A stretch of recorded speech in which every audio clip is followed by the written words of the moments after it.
Glorious Azael and Chronicler to bring you this final, and we are already into Champions Select. Gentlemen, you're not even able to say hello. Let's go through these bands. Hello, let's get into it. I have got chills all over my entire body after that opening. I know. Just incredible, incredible stuff. But this is going to be so exciting. Game one, Weibo have selected blue side, and we have to see what they can get done with it. T1 absolutely a terror on red side throughout this event. And one of the big questions coming in was, what is Weibo's plan going to be in game number one? Seeing that they are the underdogs, we have our answer. 100% Faker's playing a different champion this time around. This was such a discussion point of would mid lane be that focus? Maokai left available, but you have to know Rel is available for Owner, and he has been stellar on it. There's a lot of options here. Bot lane focus could be big as well, and they're going to do it right away. And this is the thing. The Kalista has been such incredible priority. It was something actually used against T1 in the JDG series, and I think Renata Glask is the most important champion for this series as a whole. Crisp, incredible on the champion. Keria, of course, debuting it in their very first game in the Swiss stage at Worlds. So this is very, very important, especially to see what the rest of Weibo's plan is. And not only does it deny Crisp, we've also seen Keria himself be extremely successful on this. Keria Renata, Renata Kalista rather, incredibly hard to deal with. It will be the Shy going back to the Aatrox, which has been the main blind pick, but Zeus immediately in game one pulls out his Yone. Also Xiaohu will be playing the Jace, meaning we get that Maokai Jace combo that has terrorized the Rift all year. Yeah, this is going to be incredibly exciting. Getting the Yone here, game one in the finals. T1 getting spicy already. And now is it actually the Yone for Zeus? That's the question. Faker. Because Faker has played, I believe he celebrated his 70th unique champion this year. People have been talking about Faker's champion pool. It's a really interesting topic, right? Because we don't know how much he's been practicing recently, but I think he's played the most champions professionally out of any other person on the planet. Exactly. I mean, this guy is the consummate professional. He's such a grinder. He's been back from his injury for quite some time, so you have to give him that respect that he can play everything. It is going to be such a focus down towards bot lane, though, now. As T1 are the ones blinding their bot lane, they're going to be banning away the Varus, the Ashe, two of those really highly prized picks. Crisp has been playing more of the Enchanters, though. He's moved towards things like Lux and Heimer when Renata was gone, so I'm going to be interested to see where he actually takes us. I'm also really big fan of the bans here from Weibo, because we now have, I think, Owner's best champions all gone. The Rel and the J4 are the front, but his Sejuani also was quite strong, and taking that away might put Owner in a tough situation, and he has been the player that improved so much throughout, or rather from summer to the World Championship. Putting him in a difficult position could be a big win, as it is the Ahri for Faker. So Faker's Ahri coming out, and that does immediately make you think, could it be a Vi as that last pick? You know, the Vi-Ahri pairing has been so popular throughout the year. There's also an angle to play like a Poppy or something like that if we get more dash-style champions coming out from Weibo. But it's going to be Senna TK just trying to neutralize this bottom lane here. And we'll see how well it's going to do. Yeah, this is something that a lot of people have been talking about as well. The fact that Light and Crisp can go back to this style, we've seen already that they can play it to great effect. We'll see what the answer is going to be, though. Hard engage into the Tahm Kench is something that can be a little bit difficult if it is single target. So maybe not the Vi here, and maybe it could be the Poppy for Owner. We'll see where he decides to go. I feel like Wukong could actually be a pretty good answer. Oh, Lee Sin! Okay. All right. Well, that is definitely a choice you can make in game number one. Of course, this is Owner's most famous champion by a country mile. And something that for T1 was a really big surprise for me was that when you look at the way that they beat JDG, it wasn't just with these style of comps. They actually opted into more team fighting. This time around, though, this comp needs to win in the early game. Faker and Owner, Guma and Keria, they need to start stacking dragons. They need to get ahead early, because if you get to the mid to late game, look at the front to back on Weibo, right? This is a composition that's really hard to engage into, and if T1 ever lose map control, trying to get onto Maokai, trying to take down individual targets against the Kench is going to be extremely difficult. And when you're second to those objectives with Maokai saplings in every brush, you're going to be getting poked out by the Jace, which could be difficult, but both teams lacking a little bit as far as the hard engage goes, but T1 does have the ability to pick people off, you know, with the Lee Sin, with the Yone, with the Ahri. They want to be moving around the map. They want to be pushing out lanes, catching people in transitions, taking these skirmishes.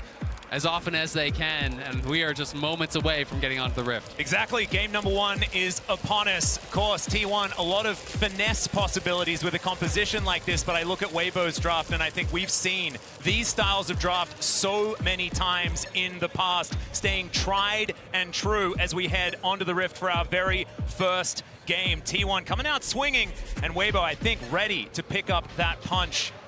See exactly how it is going to go. Worlds 2023, game number 1. Let's do it.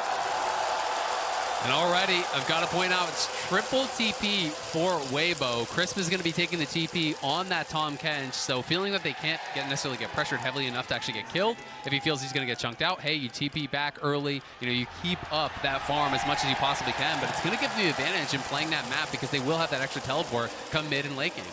Another thing here is, what is the level 1 going to be? I think that one of the other really underrated parts of the Senna Kench is how strong their level 1 is. Exactly right, but just a reminder to connect your League of Legends account with Prime Gaming to grab the exclusive Braum W emote. And if you haven't done it already, my goodness, I mean, this is, just do it. Just do it now. That'd be fantastic.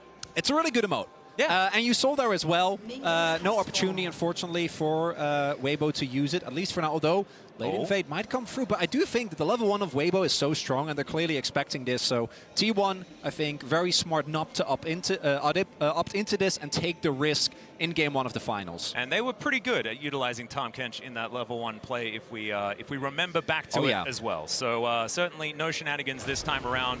And I think in a game number 1, that is a good idea. Faker on his 4th unique champion here for Worlds in game number 1 of the final. But of course, Ahri is one that he's been famous for many years. And I think there's going to be so many eyes on the mid lane because Xiaohu has not been performing to the level that people were hoping for from him. You know, he hasn't been having that incredible tournament, but now here in his first ever World Finals, he's got to step up if it's going to be Weibo win. Exactly. Well, Piercing Darkness coming through there from Light. Not too much, just a little bit of a tussle, a little bit of checking each other on the bottom side of the map, as Faker now trying to push forward. Xiaohu just having an okay time here as the Jace into the Ahri. And we'll see if we're going to see, and rather where we're going to see the early jungle attention. Because I think for T1, obviously, self-explanatory, Dragons and Heralds are incredibly important to pick up early. But there is an opportunity to try and go for these aggressive plays. I think Weiwei in particular has been really good about consistently finding bot line angles. Although he is currently pathing towards bot. We'll see how T1 can cover for Zeus, because he is already shoving in. And if you can get an early kill on the Yone, it can really send it behind. Well, an owner's going to use this to invade, right? He's going to win this duel against Weiwei, so he's just going to try to get right in his face, push him out. He knows he has that pushing top lane, and we'll see how this fight does go. Yeah, nice little sidestep there to avoid the Sonic Wave. Weiwei just making sure that he can keep that health bar high. Has actually popped the potion there as well. It's the sapling in the brush. His owner's just looking to try and wreak havoc. But look at Zeus. Zeus is already moving down. That's why he starts the camp now, because Zeus got the push in. He's going to come down, so Weiwei's going to have to back off. He could look for the 50-50, but he risks putting himself in danger. So it should be Owner grabbing the Wolf, and they can continue this pressure on. You can look towards mid now, as Xiaohu's in trouble. Yeah, Owner immediately moves over. There's the flash. A Q's going to land from Owner, but he decides to not go in under the inner turret, and Xiaohu looks to try and fire back. This is just great stuff early on here from T1. Owner, 3 camps top, moves into the enemy jungle to cover Zeus on the push, then uses Zeus' pressure to move down, steal the Wolves, rotates over towards mid where Faker has that, now into a bot side scuttle. This is really clean, really well pre-planned play here from T1. And I'm going to be looking towards how are the junglers able to punish the lack of flashes. W as Faker gets the charm. He stomps it to the skies, but I don't think it's going to be enough because his flash is already down. And first blood goes to Xiaohu. And I haven't even finished my sentence, or Weiwei does that exact thing.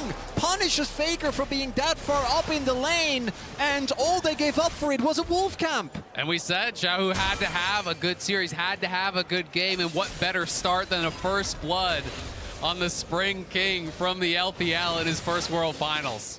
And you mentioned it already, Chronicler. Xiaohu is a guy that's had a lot of attention from a lot of fans and already starting to silence some of those doubts. But it is very, very early days in this one as we check out the replay. Really good pathing here from Weiwei. Yeah, this is just great from Weiwei. It just wraps around, you know, did skip that topside scuttle, and I think Faker potentially thought he was actually over on it. Just comes right down, pass immediately there, is not going to be able to get out as Faker committed the flash for that trade earlier on Xiaohu. And if you think back to the spring final, or summer finals rather, that T1 wasn't able to win, it was in large part because Genji identified if you get Faker off of some of his comfort champions and you put him down early by a lot of repeated jungle attention, it can be a viable way to get an early to mid-game lead against T1. And we've seen that they can struggle in that situation. And particularly with draft like this, you need to win. You can't try and kind of go through the middle, you know, maybe pick up a dragon or two. No, you need to be able to dominate from the get-go. And RE Pre-6 is one of those champions that you really can take advantage of. You know, that is why Azir was so key for T1 in their playoff run. And Weiwei, it's interesting to note that it was that first gank in towards mid. You know, he has been so heavily prioritizing these bot-side ganks throughout Worlds. In the LPL, it was much more about playing towards the Shy, but at Worlds, it has been about playing towards Chris, playing towards Light. And I really wanted to see what his game plan was going to be coming into Worlds, because clearly T1 would be prepped for that. Well, and they're going to clear out some vision. As you can see, Control Ward in the Drake pit. First one going to be a Chemtech Drake. And Oda is going to very happily join Carrier as they look to take this one down. So at about 6 minutes into the game, we will have our very first Dragon. Faker coming on over, not going to be able to steal anything away, just getting some information here for T1. So they will be able to secure this Dragon. So that is one of the steps that they have taken here. Still, they're going to need those big advantages like you guys were talking about in order to make this one work. Looking here towards the bottom side, Gumayusi has a huge advantage over the Tahm Kench, but something that you would expect. It's not necessarily a lane you can really judge on CS.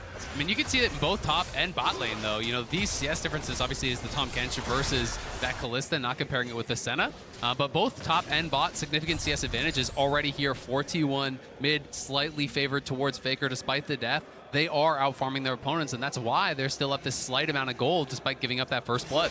And this is something Weibo was also able to do. The Shy, specifically against Bin, was able to use the fact that the matchup was isolated to push really heavily for big CS leads and then take those leads into mid-game fights and carry them. And when we talk about comps that are relying on these early game advantages, one of the ways you can do it is just by stacking dragons. You're playing Kalista, you're going to have bot side pressure. Even if you can't establish a massive gold lead, if you take these early dragons and put the pressure of that soul on your opponents, you circumvent a lot of the weaknesses in hard engage that your composition has. You draw your opponents to you, you force them to challenge you at these dragons where you are going to be set up for that fight, where you are going to be in the advantage. Well, right now, it is just a bit of trading in lanes. Weiwei going to go home, collect himself a book and a Control Ward, try to get back to it as Chris, the tongue lash. It hurts a whole lot more, I feel like, when you've got him sitting in a lane by himself for quite some time, but he's actually still just level 5, same as everybody else. And Gumayusi still playing aggressively, not able to land too many of these pierces, as Zeus' soul is relatively unbound as he just keeps shoving these waves relentlessly into the Shy's turret. First plate has gone down already here for T1, like you were mentioning, Azale playing into the advantages in gold that is now ticked up to about 500. And my expectation is that T1 is going to use this top lane prio to secure Herald without too much difficulty. Faker almost will have his flash available. Xiaohu already has his. But with this Aatrox being perma-pushed in, it should make the setup for T1 around this objective pretty easy. And they have also already rotated over Gumayusi and Carrier. So they're going to secure this. Then my question becomes, where are they going to throw it down? Because the two obvious solutions to me would be either Zeus or Guma. Obviously, Guma already massively far ahead, but a Yone in a side lane, I think, is one of the biggest things that Weibo might not be able to answer. I agree completely. I think it should go towards Zeus. He already has the push. This is one of these hyper-scaling top laners that he already has the early push. You can harass those towers, harass the Aatrox with the Soul Unbound, and you get him that big gold lead. This guy can make miracles happen in a 5v5. Zeus has been simply incredible throughout the World Championship. Certainly has. And now Faker is going to dash in, finds the charm onto the Tahm Kench. Faker has to get out of there, though. Can't be snared for the hostile takeover. Gets so much work done. The Devour's in, but the kill's there for Oda. Xiaohu now going down low as Faker dashes forward once again. But it looks like they'll have to settle for one and a Herald. And Weibo, they see that T1 is at the Herald. They rotate over, and I think they try to recuperate. But that's sunken cost fallacy because they just walk up. T1 finds the angle, and Weibo give up the Herald and a kill. Exactly, and maybe going to lose some farm down on bot side as well, because Chris has no TV, but Zeus. Nature's Grasp comes in, he gets pulled back, he's interrupted from the ultimate. Zeus does get a knock up there and a shield, but I think he's still dead. And there it is, the answering kill from the Shy. Weibo able to punch back on the top side. You can see Owner hanging around that bottom side. potentially threatening, as Guma and Carrier are going to push it in. Already have taken a plate themselves down there, but great kill back on the top side. Does help to equalize the gold there for the Shy. Yeah, gold now actually completely fine. The Shy might even be able to pick up plate as well. And crucially, Zayas doesn't have TP, so actually is going to lose out on this wave. Unlike Faker when he was ganked earlier, could just TP back to the lane. Not going to be the case here. And that's the second time that Weibo, the initial play might not work, but Weiwei pulls it back. Exactly. And Zayas just couldn't use that ultimate quite fast enough, you know, so Weiwei was able to get ahead of him, blocks the ulti, and then from that point, Zayas says, you know what, I'm dead either way, so I'm going to hold on to the flash, but that is an unfortunate death for him, as he had so much pressure on top side, so much tempo, and a lot of that is going to be lost now, but not lost in the mid lane, where Faker has continued to push in, continued this relentless aggression here, despite being that first death. Yep. Even though he did fall down first up, Faker is pretty good at bouncing back from initial deaths. The global taunt that he's had for the last 10 years seems to be the thing. The most ganked man of all time. I think it's probably true, but also he's played like the most games out of anyone else that still plays currently. So it's a weird stat to go towards. Bottom side of the map, we do see a reset coming through here for Gumyushi and Keria. Not quite towards the first item yet for the Kalista, which would be pretty important for the next fight coming up. See what they can get for themselves. Yeah, you see as well already, Weibo is moving up. The second Drake, I think, is really pivotal. There are a lot of good Drakes still available for T1. No Camtech Dragon in particular. We know exactly what Drake it's going to be. It's T1. It's Cloud. It's got to be the Cloud. They've got the most Clouds out of any other team at Worlds. You don't want them to have Cloud Soul, particularly not with the amount of mobility on the team. So I think that Weibo is going to try and contest here. But T1 still are the ones with control of their pot side. Prio is now being found by Light and Crisp. Herald being placed down just in mid lane to try and pressure Weibo out and get a quick move into the river. It's going to mean that that dragon should belong to T1 if they can get control with it. Faker sticking around for the cash. They will be able to gather it here. Orbit Deception going to go wide, and it looks like Faker's not going to stick around for another plate. As Weiwei going for a reset, they're going to give up the second Drake as well. Yeah, I think there's just no real angle for them to contest from this point. Owner drops the Herald mid, they get Prio there, they reestablish Prio down on that bot side, move up through the river. And with Keria and Guma at such a strong point early on in the game, it is going to be Cloud Soul.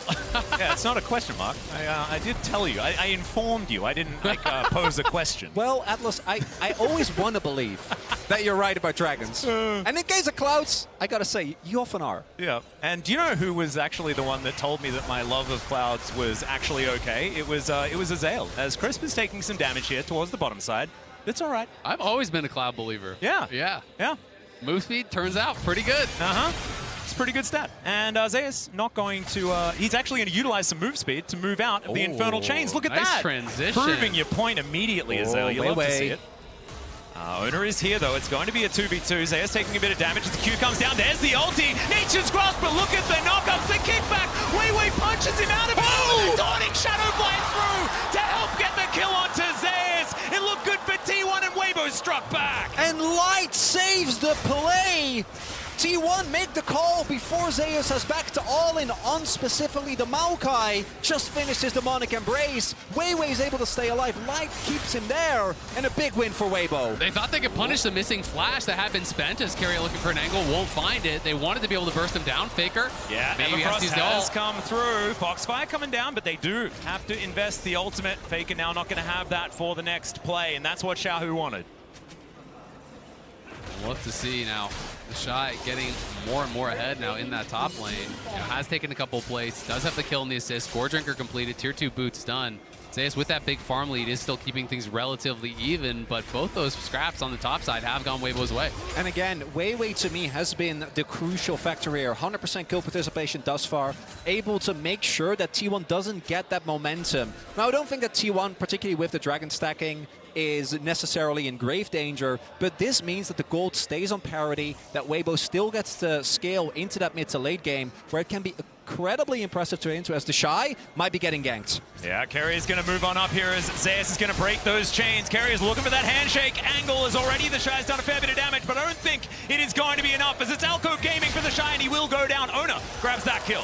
Owner, nice kill on the top side. If 2 doesn't work, bring 3. Bring another guy. Keria on the roam up towards top side. Wasn't really expected, I think, to be up there. The Shy thought he was going to be safe, but now dying there with no TP. does mean there's going to be a pretty big push. You can see Guma. Of course, you have to compare that with Crisp's goal. Oh, brings him back in with a twisted advance, the kickback as well as Wei Wei gets out the punch, and now Xiaohu coming on in. Ona's going to burn down, and no bailout for you. Light's in a bit of trouble, but the charm is not going to get it done because Crisp is there with the denial with the devour, and T1 have to run away. What a play from Weibo. And continuously, they are getting out skirmished. Wei Wei should be able to get the execute here.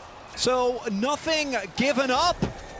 And Weibo walk away victorious again. Wei Wei has just had such an incredible journey as a player. You know, this guy first starting on V5, came in with them, played with BLG, and since joining, Weibo has made such a difference with this team, has really transformed the team, has such good pressure in the early stages, and him getting going early always spells good things for this team. Certainly does. Let's have a look at the play one more time.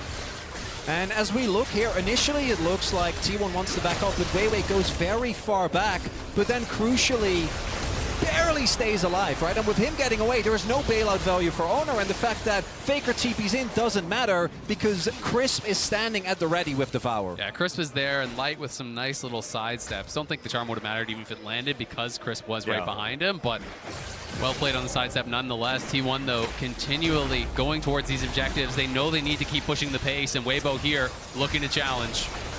And nice shock blast is going to soften up T1 just a little bit here. 4 versus 3 in this moment, but Faker's wrapping around from the top side of the fight. The Shy pretty far away from this one.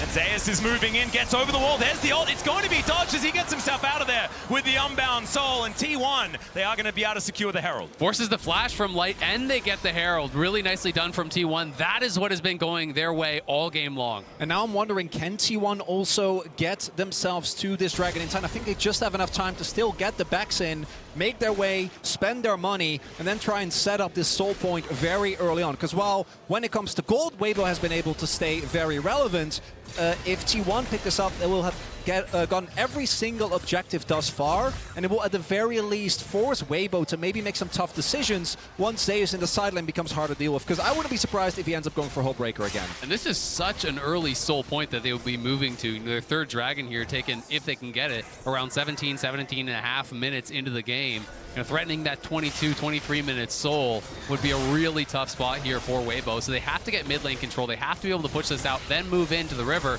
They want to be first to the scene. You can see Wei Wei trying to keep these saplings down and harass T1 as they try to move in. But in the bot lane, it's Zeus with the push there. And if he can get Pryo down to that bot side, they can potentially set up a flank from multiple angles. Yep, Owner should be able to put the Herald down here as well to help them get that mid control, get towards that Dragon. But you can see Weibo don't want to give up the river right now.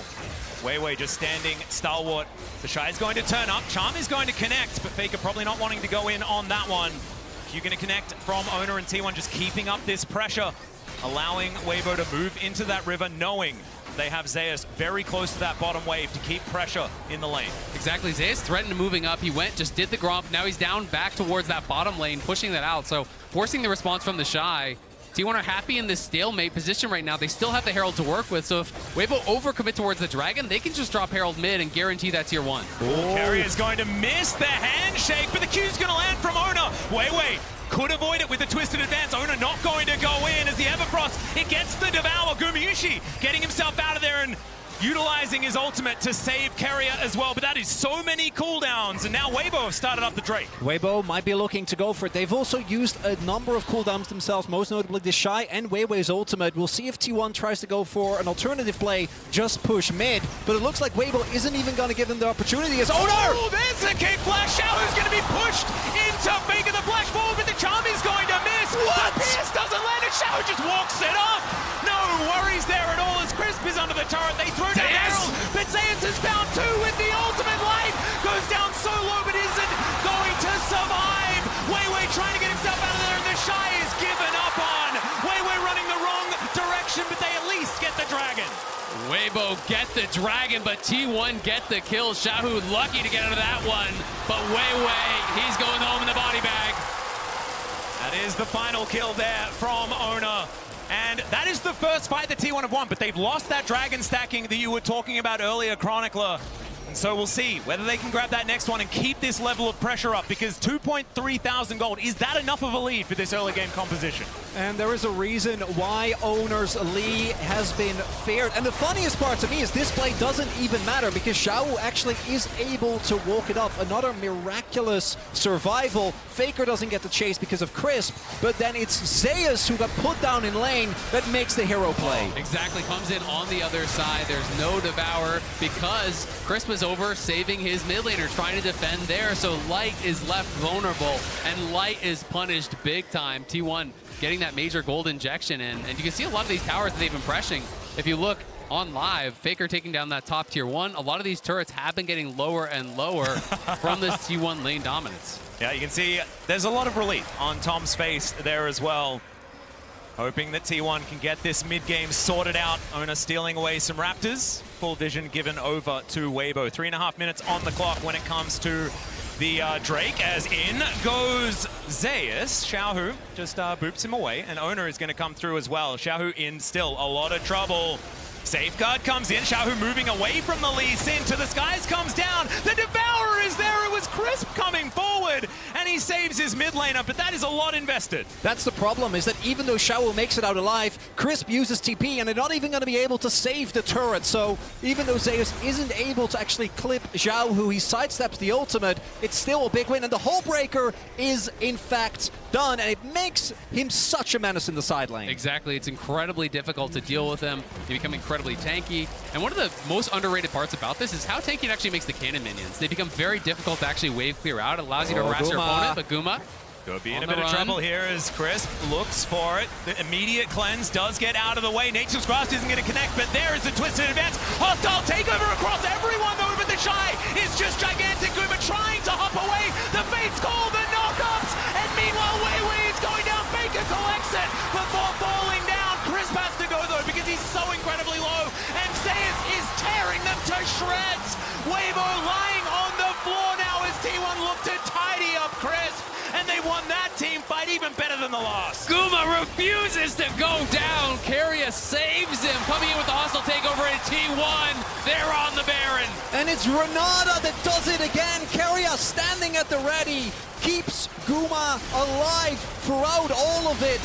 And T1, the goal before this was even. Weibo picked up the dragon, but after this fight, multiple kills going over the T1. Baron secured. And it looks like the first grade might have been broken open. The early game comp getting it done.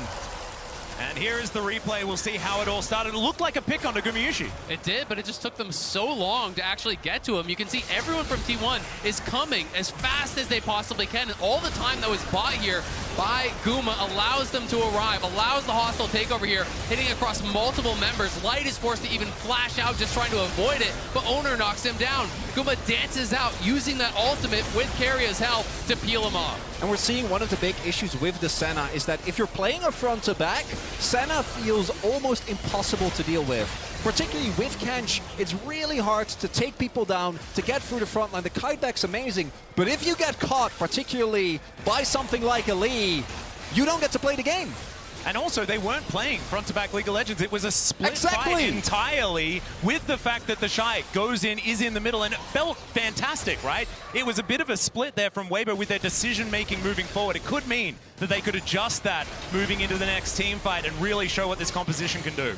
And the tough thing for Weibo is it felt like so many things did go well for them in the early stages. Those skirmishes were working for them, but when T1 hit way harder.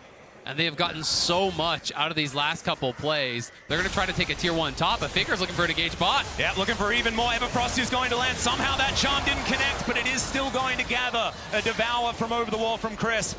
T1 will settle for this inner turret. And this is where the earlier Drake from Weibo is going to feel like a miracle in the sky. Right? If they didn't have that, would be just a soul point in addition to all the turrets that are there for T1. Now, sure, they're not going to have the soul. You still have 5 minutes of time. It's not looking great, but at the very least, they'll have one more opportunity to try and get something going. My main issue is, particularly with Zeus now completely back in the game and sitting on a pretty ludicrous gold advantage, 3K in the sideline is going to be untouched. I mean, even in the team play, he just finished an IE. He's got 3 full items now. The Shy just finishes Derek's second. And when you have the IE in, you can talk about not wanting team fight with a Hullbreaker, but when you've got an IE and a Kraken, you can one-hit the backline. This becomes incredibly hard to actually fight against this guy. So if T1 can execute on those 5v5s, as they have been doing all tournament long, we saw it showcased against JDG, against the world's best in that 5v5 stage, then it's going to be tough for Weibo. Look at Keria. Yeah, Zeus dancing forward, but like you say, Keria lurking in the sidelines. Weibo just trying to deal with these minion waves, not wanting to give up more than they can afford to lose. T1 just going to gather themselves a little bit of extra standing gold in a turret. Not exactly the end of the world, but it's all just more money here for the coffers of T1. These shock blasts starting to land a little bit. Lands onto Faker there, but they're going to need more of those if they want to stop the pressure. The shock blasts do hurt, but T1 is just playing so intelligently around this. They drop that pink ward mid. Zay is playing very far back because no one's answering top. You know, as T1, the only recourse in this game Weibo have is to overload one side of the map, get a 3v1, get a 2v1, get a pick kill, then attack the rest of the T1 squad. So until they show top, there's no reason for Zayas to walk up. He just plays it so far back, plays it calm, cool, and collected, and allows his team to get those incremental advantages up in top lane. And this has now turned into an 8,000 gold lead. The Rebel Baron power play just kind of gigantic, given the fact that it was relatively close for a lot of this game. It's how T1 do really like to break open games, especially in the past when they were at their most dominant. Definitely a good sign if you are a T1 fan. And Weibo well and truly on the ropes here at this stage of the game. And for Weibo now, you're going to either have to have someone on T1 overextend, like you were saying, Azil. I do think it has to be someone else, because killing Zeus when he has Flash, Hullbreaker, and IE is going to be such an incredibly difficult task. But then look at what the rest of T1 is doing. No one is actually segmenting themselves off from the rest. They're always working in tandem. Exactly. You know you win the 4v4 and you win the 1v1, so as long as you have eyes on Weibo, you are chilling. You just have to make sure you're not getting poked out too heavily, as it's going to be up to Xiaohu. Faker waiting over the wall, wants to land that charm to start this fight potentially, but no. Weibo just back away, not wanting to take a fight unless it is far more within their favor and with more information. And that is a very difficult thing to gather here in this game. You talk about saplings, things like that, all these opportunities. If you can't walk out of your base, they don't do a whole lot of good. It does get very difficult. At the very least, you can use that to clear out brushes, to move forward, try to reclaim some vision, as they're going to do now. Knowing that T1 is on the reset, they will try to deny some of this vision, but the death cap is going to be here soon for Faker. You can see Wit's End going to be pretty soon as well for Guma. These third items are going to be coming through when the GA comes in for Owner as well. T1 are just trying to get as prepared as possible for the Soul or for this Baron, where they are really going to look to dominate. And really nicely done, shown by our observers here, is how little Weibo know. Well, obviously they have a suspicion that T1 is going to be somewhere in the jungle and they can scout with saplings, but actually retaking control becomes incredibly difficult. And right now, it's still fine, but in 40 seconds, the Baron is coming up and Weibo will be faced with one of two choices. Either you just try to hard force your way in and like flash engage with Weiwei onto someone of T1, but if they don't give you that opportunity, you're gonna have to try and fight up a straight fight. And one of the biggest problems with that is when you're approaching Baron from blue side, you're setting up for a perfect carry ultimate, right? You know, you all try to flash in, try to go for that engage. If you're trying to follow up on Weiwei's play, there's gonna be a hostile takeover coming through your entire team. So the difficulty is extremely high for Weibo from this position. Also really difficult to lock down Zeus is if he's only trading with that Unbound Soul available. You can see Xiaohu comes down. That gives T1 the idea. If there are two invested towards that bottom side, that pressure from Zeus pretty clearly illustrated in that moment. And look at the item spikes. Wits End done for Guma. No death cap for Faker. GA for Owner. And on Weibo's side, 2 item power spikes have been hit, but don't know if that's going to be enough. Xiaohu, though, does have his Cyrildas done. Maybe that can give them the poke they need to contest this Baron, but it looks like it just isn't sticking. I mean, it feels like it's just basically all up to Xiaohu from this position. He needs to be able to hit Shock Blast on key members that can't heal them up, which is basically just Faker. Yeah, Owner going aggressive. There's the kick flash once again. Weiwei's going to flash to an advance to get himself back. There's the Nature's Grasp as well, as Owner's going to have to get out of there. Safeguard is enough of a shield. The Dawning Shadow not quite there with the damage. And T1, they tried something. They're not going to get any kills, but they get the flash from the jungler. And T1 don't even have to give up Owner's GA, right? He could play that aggressive knowing that he still has his GA available as, oh, he might have a flank here. Oh, Keria. Okay, looking for that angle as Xiaohu. I think they might know. Going to face check. Now they know. just saw him hop out of the brush. Not quite sneaky enough. The Shock Blast comes in eventually, but that is going to put enough fear into Weibo. And Zeus, yeah, like 3 hits in this Cloud Drake. Yeah. I mean, he is just going to kill that thing so fast. They're going to start Baron at the same time. They're just going to start it up. I think at this point, T1 feel that they can do everything at once. And Weibo, you've got to make a stand now. There's just no way from this position you can give up a free Baron. Well, Weiwei is in the vicinity, but the rest of the team is still making their way over. The Shy does have teleport, but they have no information. They have no vision. This Baron is gone. You just can't walk up. There's not really anything you can do. Yeah, looking for the angle. It's not exactly behind Xiaohu, but he's pretty fast. As Xiaohu's going to avoid the charm for now. Shock Blast connects onto Faker there as well. He's still going to look for that reset angle, and now with the Baron buff in tow, T1 feel like they don't need a reset to try and break open the base of Weibo here in Game 1 of the finals. Nature's Grasp flying forward. Ona still has that GE. Remember, Chris going down so incredibly low. Zeus just executes the Shy up to the side, and there is another one. This guy's Yone is just absurd.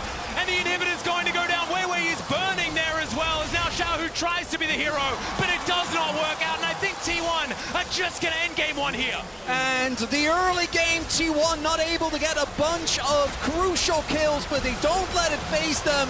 They are able to find the one skirmish they're looking for, take the Baron, and from that point on, Weibo doesn't get to fight back. And now 1-0 here in the World Final. T1 on the red side as well, going to be able to walk away victorious.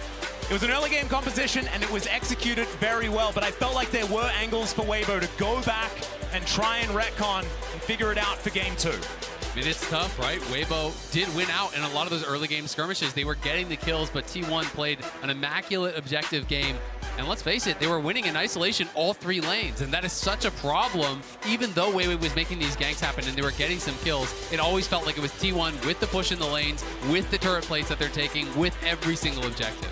And I thought the game might have stabilized to the point where Weibo could go and try and get to that late game. But then the moment that that fight in the T1 jungle happened, when they tried to collapse on Guma, they just didn't seemingly have the tools. And I think that outside of Weiwei, it is actually hard to lock down a target.